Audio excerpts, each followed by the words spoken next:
오늘 아침 하나님께서 우리에게 주시는 말씀은 시편 139편 1절로 4절까지의 말씀입니다.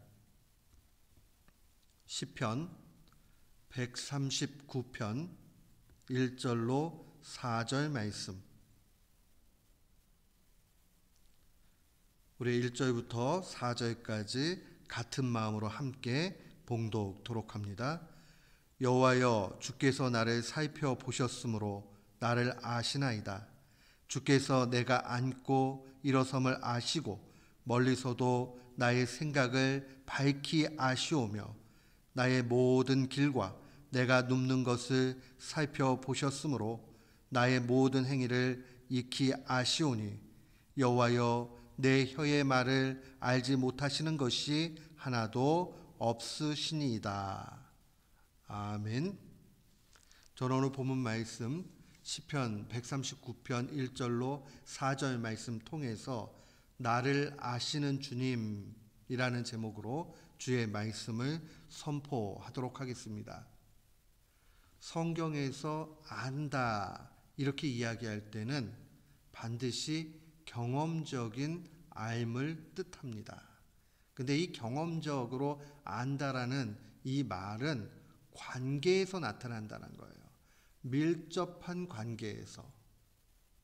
부모가 자식을 알지요. 어떻게 해요? 양육하면서 아이에 대해서 알게 됩니다. 아이가 부모, 형제, 자매에 대해서 압니다. 같은 집안에서 살아가면서 관계 속에서 깨달아집니다. 그런데 때때로는 인간은 한계가 있고 왜곡되어져 가지고 좀 잘 모를 때가 있고 잘못 알 때가 있어요. 그러나 근본적으로 우리가 안다라고 얘기할 때는 경험을 통해서 아는 겁니다. 그런데 우리의 암과 차원이 다르게 하나님은 우리를 온전하게 틀림이 없이 심지어는 우리의 중심까지도 또한 우리의 생각도 또 우리가 우리 자신을 잘 아는 것 같지만 잘못 아는 부분들이 있지만 하나님에게서는 조금도 그것을 찾을 수 없어요. 하나님은 나를 잘 아시는 분입니다. 다윗은 고백을 해요. 1절 보니까 여호와여, 주께서 나를 살펴보셨으므로 나를 아시나이다. 나를 살펴봤다 하는 이 말 자체도 동일해요. 그냥 안다라는 말과 대꾸를 이루는 거예요. 나를 아시는데 어떻게 아시느냐? 살펴보듯이 안다. 근데 이 살펴보셨다라는 말 자체가 그냥 건성으로 이렇게 보고 가는 것을 얘기하지 않아요. 아주 면밀히 검토하는 거. 마치 의사가 수술을 할 때에 면밀히 그 상황들을 살피고 가잖아요. 그런 것처럼 우리의 모든 것을 경험하고 보시고 아신다라고 다윗은 고백을 합니다.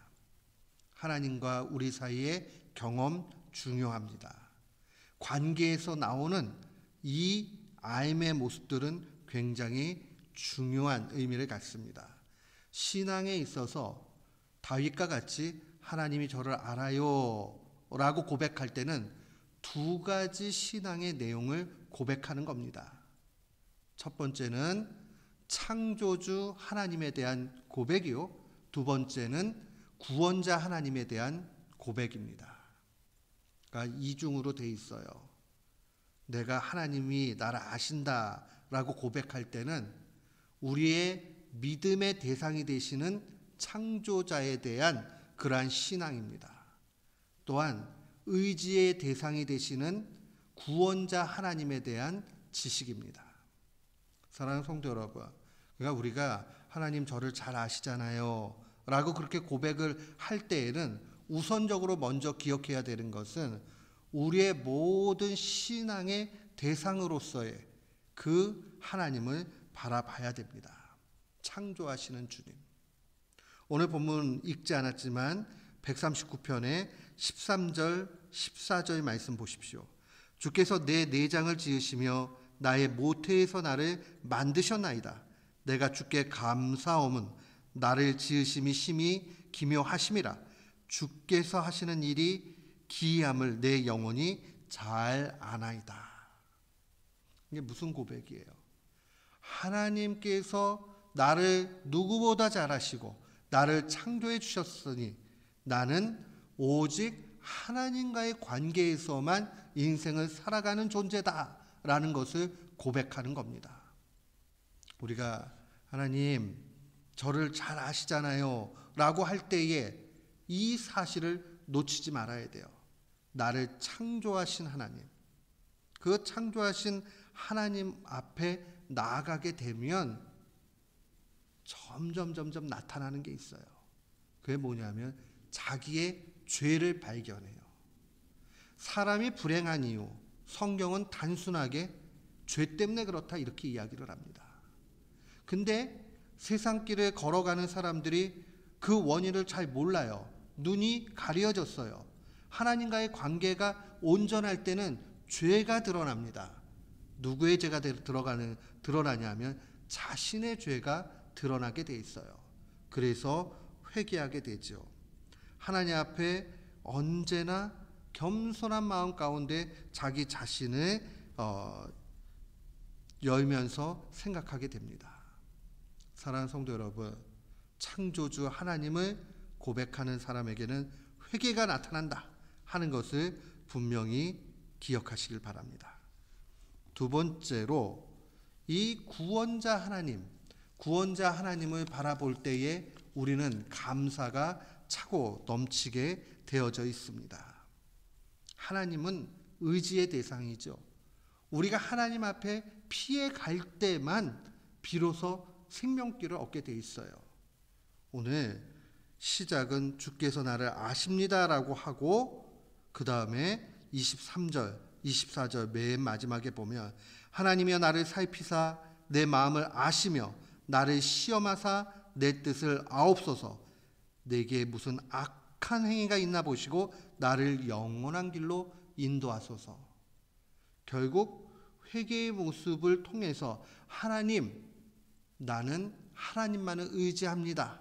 나를 영원한 길로 인도해 주십시오. 그 길은 예수 그리스도의 진리의 길 외에는 없습니다라고 고백하는 겁니다. 사랑하는 성도 여러분, 하나님 저를 아시잖아요.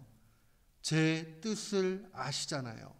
그런데 제 속에 악한 행위가 있는지 깨닫게 해주시고 회개의 길로 가게 해주시고 구원의 길이 되신 예수 그리스도께 의지하게 해주십시오라는 고백이 오늘 139편 전체의 그 내용이라는 것을 기억해야 됩니다. 그러면 하나님 앞에 이렇게 회개하는 심령은 어떠한 은택을 얻게 되느냐? 결국 다시 시작하게 된다는 것을 기억해야 됩니다. 죄를 발견하고 그러고 나면 좌절하게 되죠. 그러나 회개 이후에 하나님의 은혜가 임하게 되면 다시 시작할 수 있는 능력을 보게 됩니다. 18절 말씀 보십시오. 내가 세려고 할지라도 그 수가 모래보다 많소이다. 내가 깰 때에도 여전히 주와 함께 있나이다. 주님의 은혜를 생각할 때마다 너무 많고 한데 거기에 깰 때마다 주의 능력을 보게 된다는 겁니다. 사랑하는 성도 여러분, 우리는 마음을 열고 다시 시작해야 되겠습니다. 새해도 주시고 은혜를 베풀어 주셨는데 무엇보다 우리 마음속에 간직해야 되는 것, 바로 다시 시작하는 신앙이 필요합니다. 신앙과 불신앙은 큰 차이가 있는 게 아니에요. 사탄은 회개하지 마 이렇게 하지 않아요. 회개해. 너 근데 그렇게 죄가 많냐? 라고 얘기하면서 자기 죄를 발견하는 그 족족이 또 때로는 자기 죄를 남을 통해서 듣거나 이렇게 하면 자기 자신을 자기가 정죄하고 끝나버려요. 하나님은 우리의 죄를 보게 하시고 진정한 회개를 하게 하시고 예수 그리스도께로 인도하시고 결국은 죄사함의 자유함으로 붙잡아 주신다. 그 길로 인도해 주신다. 그러니까 아이고 내가 이렇게 부족하네, 실패했네, 거기까지만 머물면 불신앙이에요. 그러기 때문에 은혜를 받고 다시 시작하게 되면 거기에 하나님의 능력이 나타납니다. 그것이 바로 다시 시작하는 신자의 아름다운 모습입니다. 오늘 나를 아시는 주님이라고 고백하면서 창조자 하나님, 구원자 하나님을 고백하고 회개하고 다시 시작하는 우리 모두가 되시기를 주님의 이름으로 축원합니다. 아멘. 우리 시간